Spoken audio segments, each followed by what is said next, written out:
ఈరోజు మన రెసిపీ అయితే అందరికీ నోరూరించే మామిడికాయ పచ్చడి. సింపుల్గా చేసేసుకుందాం రండి. ముందుగా మామిడికాయని కడిగి చిన్న చిన్న ముక్కలుగా కట్ చేసి పెట్టుకోండి. కొద్దిగా ఆయిల్ వేసుకొని ఎండుమిరపకాయలు వేసుకొని వేయించి పక్కన పెట్టుకోండి.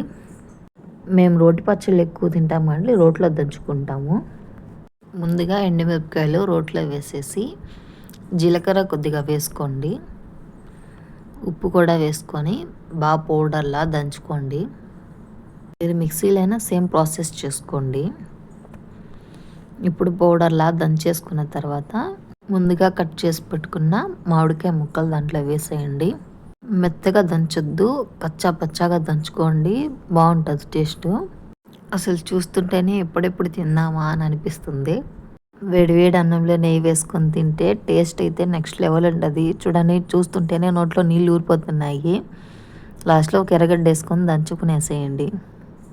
మా ఛానల్ మీకు నచ్చినట్లయితే లైక్, షేర్, సబ్స్క్రైబ్ చేయండి.